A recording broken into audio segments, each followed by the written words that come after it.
David Thomson. I'm a general surgeon and then went into abdominal transplant and subspecialized in critical care. So I'm part of the ICU body here at Critiska, one of the consultants, and coordinate the postgraduate training program. So hopefully I'll get a steady stream of people to do this once every 2 months. I can twist their arm to give you guys some talks. So this is one of those talks. I end up giving it to the registrars. And I'll just run through it. It's relatively short. So we're covering VTE prophylaxis in the ICU, and we'll look at DVT, pulmonary embolus, and the NOACs. So why a talk on thromboprophylaxis? Because I think you're probably rolling your eyes and that's a bit boring.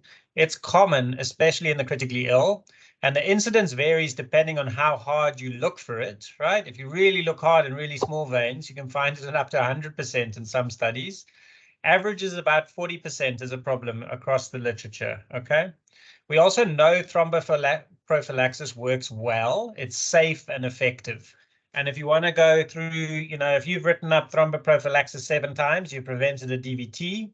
If you've written it up 182 times, you've prevented a fatal pulmonary embolus. And it's actually been shown to reduce all-cause mortalities. We're not quite sure whether there's another effect, and the number needed to treat there is 97.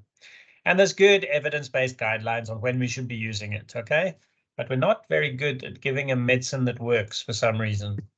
And if you look at like the evidence in terms of what could give us the greatest bang for buck and why there's a dedicated talk on our registrar training program on just VTE prophylaxis, it's because it's got a great strength of evidence, okay? And here you can see lots of ICU things, okay, in terms of ventilator-associated pneumonia, pressure ulcers. These are things that cost our patients a lot of time, influence outcomes, morbidity, mortality, and cost us an awful lot of money because they happen in sick patients. So it's quite interesting. The UK had a whole health select committee look at this issue and said the failure of the Department of Health to fully implement thromboprophylaxis was a problem. They showed 30 to 40% take-up rates in orthopedic surgery, and most of the good evidence for the thromboprophylaxis comes from orthopedic trials, okay? And then 2007, the Department of Health set up an expert group on VTE, and they recommended that thromboprophylaxis be made mandatory, right? And embedded as clinical negligence for when you didn't write it up, and it should be indicated. It's not rocket science as to when you can give it and when you can't give it, and it has such a direct impact on patient outcome that you need to do it. So why do I say we're so bad? There's a big paper in the Lancet, okay? 68,000 patients, 45% surgical, 55% medical. And if you do a proper scoring system and there's risk factors to predict and you can plug in the risk factors, they found about half of those patients were at risk of VTE and needed to be on thromboprophylaxis. Looked like the surgeons were a bit better than their medical colleagues in giving the prophylaxis, okay? So even though the surgeons are cutting and making patients bleed, they're a little bit better at writing up the thromboprophylaxis. And the trial concluded with a need for hospital-wide strategies to ensure risk assessment and appropriate thromboprophylaxis. And if you look at quality improvement measures in ICU, you need to hit 80% compliance in order to say you're performing. And only the Germans managed to achieve that in this trial. And it was a multinational study across multiple countries. So what are we going to cover for best care practice in this talk? We're going to cover the timing. We're going to talk about the contraindications, difficult clinical situations. What is this entity called HIT that gets thrown around quite a lot? How do you actually monitor it? We'll look at the other methods you can use, role of the newer anticoagulants, and how do we get better at prescribing it. So it's quite interesting if you look at the impact. This is a study where, you have that unexplained death and we always go, it must have been a PE. Couldn't have been anything else. Did we miss a PE? That's what killed the patient. And then you never invariably follow up on that post-mortem report. So this is quite interesting because it looked at pulmonary embolism in critically ill patients receiving prophylaxis, okay? And it took 600 patients.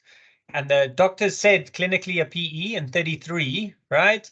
But they only actually found a PE as the cause of death. So the doctors thought it was in 13, right? And of those 13, it was actually the cause of death in 45%. So it's quite often coincidental. And then they found unsuspected PE, so the doctors didn't suspect it. And if you don't suspect it, right, then it's the cause of death in 77%. So you need to flag it as an issue because it is causing death if you're not clinically suspecting it and trying to react to it.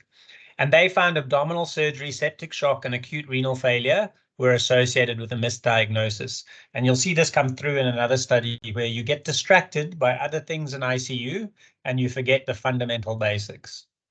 So there's guidelines, grade 1A evidence for thromboprophylaxis, okay? It goes up there with insulin control in ICU and daily awakening trials as the three things that make grade 1A evidence improving mortality rates in ICU, okay? Everything else, not quite as robust evidence. And you get these scoring systems, and if you're thinking of surgical intermediates, this is like a basic thing where they will ask you, okay? And you can see the various risk factors there, and the scoring systems of the Caprini score as well. But have a look at it because you always go, ah, that was minor surgery. I don't need to put my patient on thromboprophylaxis. If the total anesthetic and surgery time is more than 90 minutes, so this includes the anesthetist time to intubate, then you need to think of thromboprophylaxis. That degree of immobility is a trigger for the whole thing to happen. Okay. And then if you have to remember one study from this talk, this would be the one. Okay. Again, a big multinational study, 175,000 patients across 134 ICUs, looked at crude ICU and hospital mortality in patients who did not receive prophylaxis within 24 hours of their ICU admission. So you admitted the patient into ICU and you waited a little bit too long before you boarded it. Next morning, let's wait for the epidural to come out. This was the impact, was a 1.3% increase in ICU mortality, and that followed through into hospital mortality as well. Okay, so we need to think really hard about timing, and that association remains significant after adjusting for other covariates. And it was interesting, if you look at the subset, if you take out trauma patients, sepsis patients, post-cardiac arrest patients, and pre-existing metastatic cancer, you suddenly see the impact was even more in those groups. Again, the group with more risk factors, more immobility for actually forming it, and probably more distracting things going on that we may not have given it. So, in terms of the timing, it's quite interesting that the Europeans and the Americans have very different approaches. I don't know if you're using low molecular weight heparin once a day. The Americans give it twice a day. Okay, they give 30 milligrams twice a day instead of 40 once a day like the Europeans, and they give it preoperatively. So they give it as soon as you come into the hospital, you're getting your hernia repair that day. They'll give it to you before your operation and after it. Okay, just at a lower dose. Okay, but a total bigger dose over 24 hours. So generally, you should be giving low molecular weight heparin post-operatively within 6 to 12 hours. And newer agents there, you can see rivaroxaban, Nellis will also be 6 hours post-operatively. Okay, so you need to assess patient not bleeding after surgery. Surgery is such a trigger for thrombosis. You need to start your patients quickly on it. This always comes up, neuroaxial blockade, and how long do you wait? Okay, monitoring is mandatory for a minimum of 12 hours, ideally 72 hours if you're doing nerve blocks and giving anticoagulation. You want to follow through that your hematoma does not squash your nerve and cause problems. How often do we actually get the feedback from the anesthetist that they really struggled with putting in a epidural and bloody and da-da-da? That actually needs to be communicated because you should wait 24 hours if there's blood in the needle or catheter during insertion of an epidural. Otherwise, you can commence it in different guidelines using different time periods, okay? But you should not be commencing it less than 2 hours after insertion or removal. Okay, and then a catheter should not be placed or removed within 12 hours following a dose of low molecular weight heparin. And we'll come up with the dosing because I think we dose it in the morning as a single dose, but we should dose it in the evening because then you're less likely to omit it and it's less likely to get in the way of you trying to do a procedure on the patient as well. Okay, if you were to give it at 6 o'clock in the evening as your routine time spot. And then novel anticoagulants, you can see rivaroxaban 7 hours post insertion of an epidural. Now, I've been talking about low molecular weight heparin, but what about your regular unfractionated heparin? And when I started in George as an intern, I remember, Clexane, it's more expensive, we can't use it. It's now costs the same as the 3 doses of unfractionated heparin. They do factor in the cost of the syringe and the needles that you need to give. But basically, Low molecular weight heparin is not superior to unfractionated heparin, okay? Just has a lower incidence of heparin-induced thrombocytopenia. So that's why the price came down, because they're actually not officially a better product, okay? There's slightly less complication, but we'll talk about the precise percentages of that, okay? But if you're writing up heparin 3 times a day, 5,000 units, you're doing just as well as your unfractionated. And that's very easy in your sick patients, because if you're worried about renal failure, you need to be worried about all the other agents, okay, except for unfractionated heparin, completely safe in renal failure. So what about HIT? HIT typically occurs 5 to 10 days after the start of heparin therapy. You get type 1 and type 2, can occur after just flushing a line, but actually your ICU shouldn't be putting heparin in any flush lines, okay? You just need the fluid and the sisters just need to flush it. You don't need to add heparin, and you can get delayed onset HIT. And basically it's IgG antibodies that activate platelets through the FC receptors. And the giveaway is skin necrosis at the site of infection, okay? They develop thrombotic complications. You always think heparin-induced thrombocytopenia, they're going to bleed. It's not actually that. It's actually the thrombotic complications that give it away. Incidence is 2.6% in unfractionated heparin patients and 0.2% in low molecular weight heparin patients. And the people selling you the novel ones will tell you they're even better than 0.2%, okay? But that's the percentages we're dealing in. So yeah, and it's more common in females than males, and more common in cardiac surgery than general surgery than medical patients, in terms of the patients who tend to develop this. So when do you suspect it? Otherwise unexplained thrombocytopenia, difficult in ICU because sepsis is invariably driving down our platelets. Any signs of thrombosis with thrombocytopenia, you really need to think about it. And it's not an absolute platelet value. It's just a fall in 50%. So that's why you probably need to track your platelets on admission and then do it on day 5 and just check how much they've fallen in case you think that this is happening. Again, I mentioned just the necrotic skin lesions, you can have anaphylactoid reactions. And the treatment, we often don't come up with this, but it's a big deal to say that the patient has got this. You can get the antibodies checked. It's a bit of a palaver. We struggle to get it here, but you can check it. And it's really important to do that for the patient because this is a lifelong problem and they need to be aware of it, almost like a anaphylaxis to antibiotics.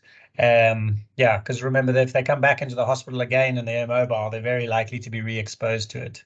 And the treatment stop heparin and switch to other anticoagulation for 2 to 3 months if no thrombotic complication, or 3 to 6 months if there was a thrombotic complication. So you need to follow through with some serious anticoagulation for thrombocytopenia. What are the contraindications? So if we say it's mandatory to write it up, when would you be able to opt out of it, right? And some people say you should just have your blue board pre-printed with the dose on for every adult, and then the doctor has to forcibly cross it out, and then you're more likely to get better benefit and less harm. And we've never got to that point with a drug. Thrombocytopenia with a platelet count less than 50, you don't need to give it. Underlying coagulopathy, INR greater than 1.5, you probably don't need to give it. Evidence of active bleeding, you obviously wouldn't anticoagulate. Knowing bleeding disorder. And then they say lumbar puncture, epidural, spinal anesthesia, and this study was 4 hours in the previous 4 hours. You notice the previous one said 2 hours, okay? But that's why I think using a standard 6 and just making sure you apply it to everyone, then you're still within that 24 hours of the chest trial, then I think you're good. And new ischemic or hemorrhagic CVA, okay? And there's a size for the ischemic stroke because they're obviously immobile, but greater than a third is probably an indication not to use it. Often gets said in the question. Go for it. On that, sorry, you didn't mention head injuries. Coming up now. Thanks. Cool, yeah. So where do we go with the head injuries? Okay, so now this is a meta-analysis from the neurosurgeons and Journal of Neurosurgery, 1,000 elective neurosurgical patients, 6 randomized control trials. And then here you can see where the equipoise is, Nellis. So for every 1,000 patients, 91 VTE events will be prevented. But depends how hard you're looking, okay? So of those 91, thromboembolic events you prevent, only 35 are proximal DVTs or pulmonary embolism. So we would think those are significant. They carry significant morbidity, of which only 9 to 18 are actually symptomatic, okay? And you're trading that off if you're preventing those ones, okay, with 7 more intracranial hemorrhages and 28 more minor bleeds. So it's almost at equipoise when you go 28 minus 7 intracranial hemorrhage is worse versus pulmonary embolism, 35 major DVT. So it's sort of at equipoise. We let our neurosurgeons do it, but we do push them quite strongly to, that traumatic brain injury, subarachnoid hemorrhage, 72 hours out. We need to thromboprophylaxis. Those patients don't move. They're at big risk.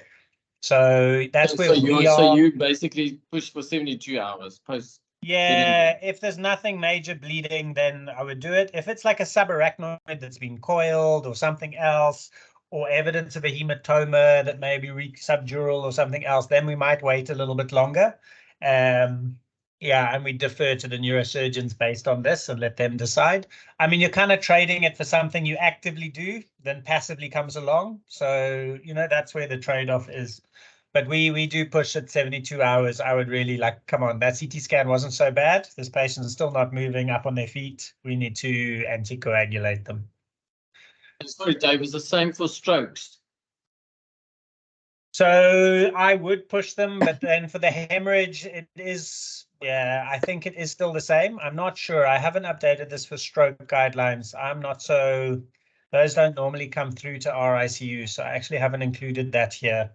But yeah, my understanding is hemorrhagic strokes, I would wait probably closer to 10 days. And then the massive ischemic ones, but they generally get triaged not to come into ICU. And some people say greater than 1/3 of a hemisphere, then they wouldn't anticoagulate them. But again, not with a set period of time. So I think at 72 hours, you should be pushing again for the type of patients we're putting into our ICUs. Ask the question. But it is a trade-off, and everyone will point their finger at you if the patient bleeds or complicates. But you can, the incidence is high. Yeah, renal insufficiency. This is a really easy slide. All of the other ones are contraindicated except unfractionated heparin. Okay, low molecular weight heparin accumulates with a GFR under 30, so we wouldn't use it. I already showed you the slide that says there's no difference in effect. Okay, so just use the unfractionated if any doubt about the other agents. Okay. Sorry, Dave, the unfractionated is that TDS, 5,000 TDS. Yeah, we sometimes write it BD, but the evidence is for TDS. Yeah, so we write it 8 hourly. Sometimes if you want to feel you're titrating it and individualizing it, some people write it up 12 hourly. I don't fight as long as it is getting boarded and not forgotten. Yeah, just in terms of the actual dosing, because it's kind of weird. We don't really individualize the dose very much. It's kind of what do we give? And these guys measured anti-10A levels and looked at whether our standard, prophylaxis is appropriate in our ICU patients. And this trial actually said we were underdosing at 40 a day and should be dosing 60 a day. Okay, which the Americans do with their 30 BD approach. And then unfractionated heparin, also not as effective in ICU. So also, again, in our ICU subset of patients, we may be underdosing it. So that's why I would err on the side of the TDS dose rather than the BD dose. And then for the surgeons, the old surgeons always used to like this, and the vivas are back into the surgical intermediates, tell me about the clotting pathway. Here you can see a lot of things acting together, but basically all those factors work on prothrombin to make thrombin, and thrombin makes fibrinogen to fibrin. Okay, that's kind of how you need to remember it. Okay, intrinsic, extrinsic pathway, they're both acting on 10A. So those agents are all acting either directly on 10A, and then the bigatran is a novel agent that acts directly on thrombin. Okay, so that's my understanding of the pathway. I don't remember all those 2, 3, 4, 5, 6, 7. Then, as Nella said, look, there's a push to save costs on low molecular weight heparin and a move to rivaroxaban. Okay, it used to be that you just use it when there's heparin-induced thrombocytopenia. Monitoring activity is difficult, and there is an antidote now available, but it's very expensive. Okay, it's one of those MABs. So the issue for ICU patients when they might be needing to go back to theatre or have some degree of increased bleeding risk, it's not easily reversible. So that's why using heparin that wears off quickly. And when you're a bit more sure, low molecular weight heparin, and both of those you can actively reverse with protamine. Okay, so even a low molecular weight heparin, you can reverse it with a degree of protamine. And then just to show you the novel agents, okay, just in terms of efficacy versus in terms of preventing thromboprophylaxis and then versus bleeding risk.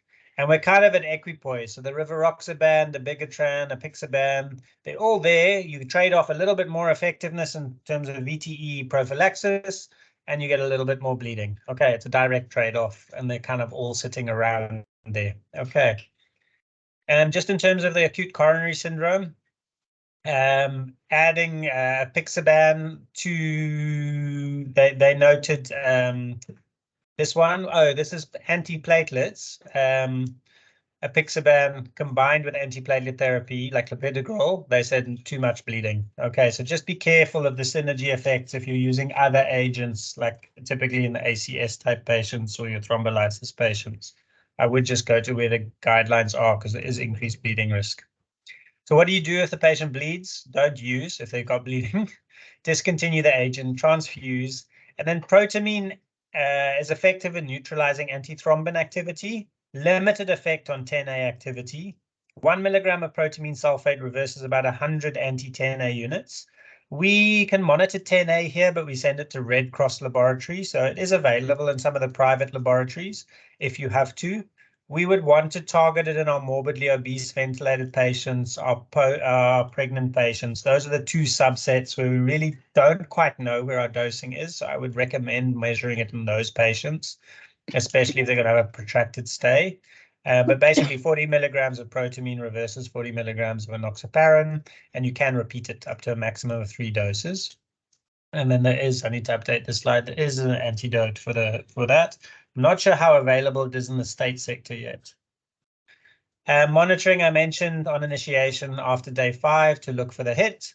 Measurement advised in pregnancy, renal failure, and morbid obesity. But renal failure, we know we can dodge it. We can just give unfractionated heparin. And then you take it 5 mils citrated blood 3 hours after the dose. And prophylaxis, you want 0.3 to 0.5 anti-10A units per mil. Therapeutic is 0.6 to 1. And pregnant patients with artificial valves, the most clottable people, you need 1 to 1.2 anti-10A units. This is just a study showing you the long-term outcome because we often forget that we discharge a patient from ICU and assume they're mobilizing the ward, or we send them home and we assume they're mobilizing at home. And that is really not the case. And your risk carries on increasing over time, okay, in terms of your development of PEs, proximal DVT, and distal DVTs kind of plateaus off a little bit. Maybe your risks get less. So duration of prophylaxis is something to consider. Major cancer and hip surgery, some of the guidelines recommend 5 weeks of prophylaxis. This means we should be discharging the patients on these drugs, okay? We are kind of doing it for the orthopedic stuff, knee surgery 2 weeks. And then fully mobile is such a loose term, but all the guidelines say should be continued until the patient is fully mobile. But I don't think our patients are all fully mobile when they get home. Just remember your calf pump is so important because it promotes thrombolysis, because we're always clotting all the time. We're just able to dissolve the clot. So your calf pump is quite important for that fibrinolysis component of your balance. And then for major abdominal surgery, okay, with additional risk factors or high-risk procedures, at least 7 to 10 days of prophylaxis is indicated. So even if your ERAS protocol for your colon cancer, you're sending them home quick, but you should be following through on at least a little bit longer prophylaxis. Where are we for these agents? Combined intermittent pneumatic compression. Combined therapy does reduce it. This trial, symptomatic PE from 3 to 1 and DVT from 4 to 1. Aspirin addition makes no difference, okay? So the compression is good. All of these things are additive, okay? And using the compression stockings also additive, okay? And this one, they said, in isolation, reduced the rate from 26 to 13.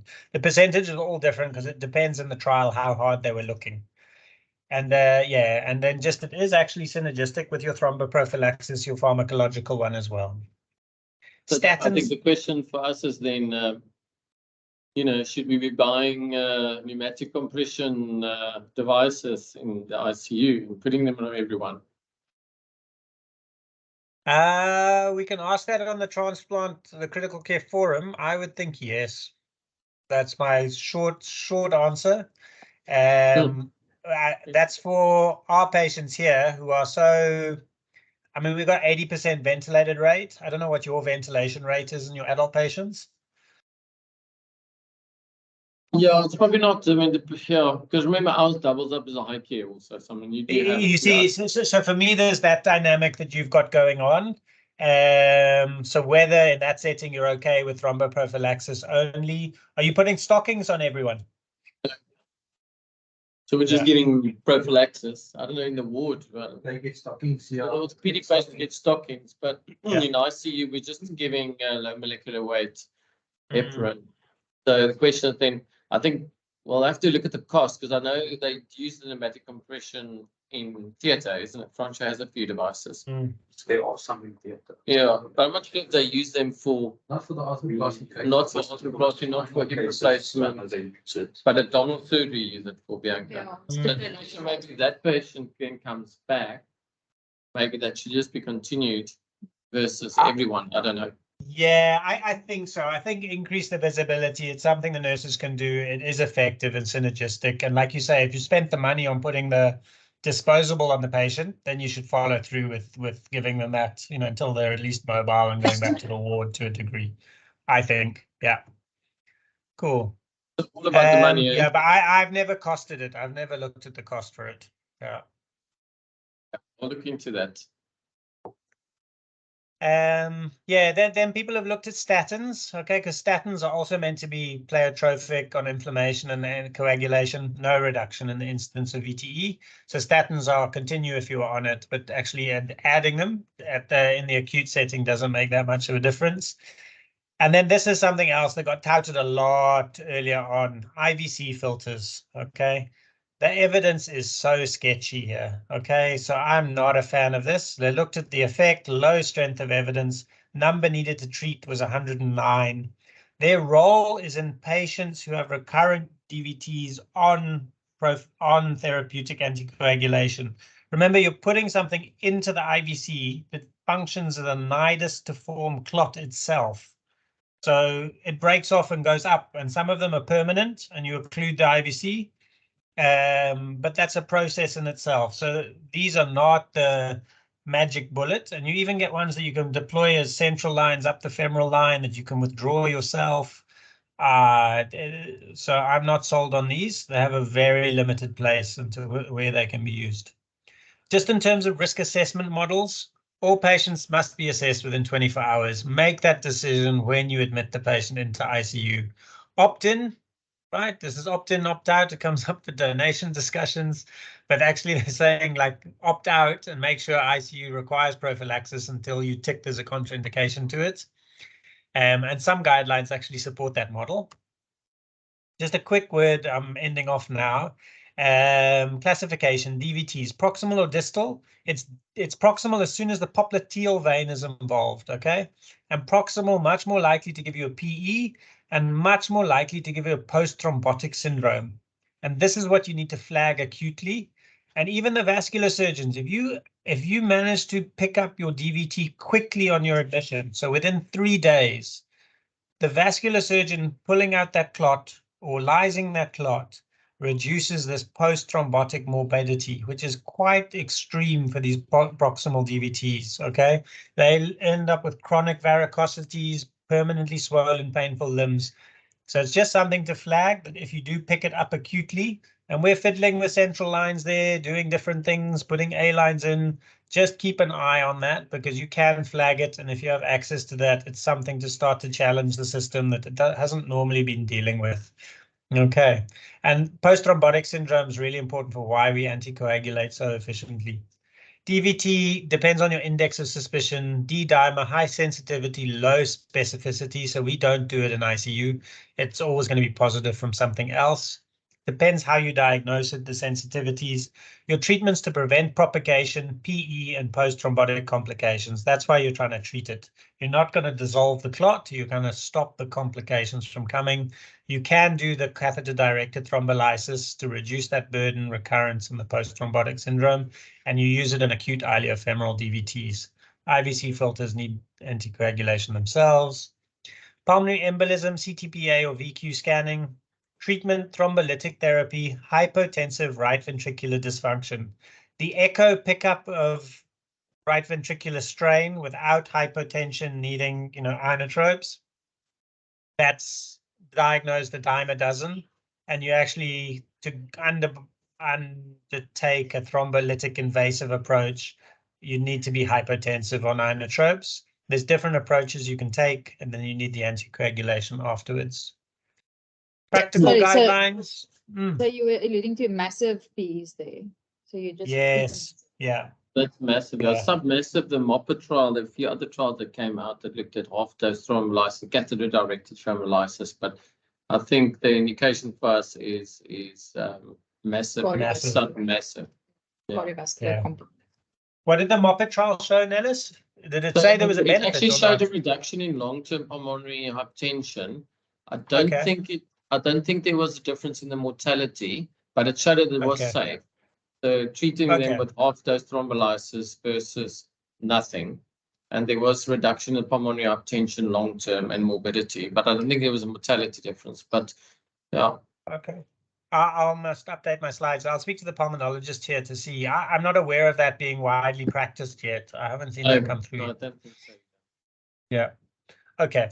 Then just in terms of practical guidelines, I think opting out, like in your head, just make it a default. I want to give this drug to this critically ill patient. Dosing it, they're admitted during the day, make sure they get dosed at night, not the following morning only. That 24-hour time delay translates into a mortality. Compliance should be routinely audited. You need to build it into your QA systems. It's in the electronic registry, is something that the data capturers will be capturing on a day basis. So you get a baseline percentage. It's difficult because depending on your case mix, you may have a different proportion of actual contraindications, but it lets you track it as a trend, and your QA can be based off it in terms of quality improvement projects. Regular feedback, specific plan on discharge, like write it up. You write up antibiotics for another 3 days. You need to write up thromboprophylaxis. This is a big cancer operation, should be 10 days. High-risk patients benefit from combined mechanical and pharmacological prophylaxis. And then just to highlight again, time counts. It makes a difference.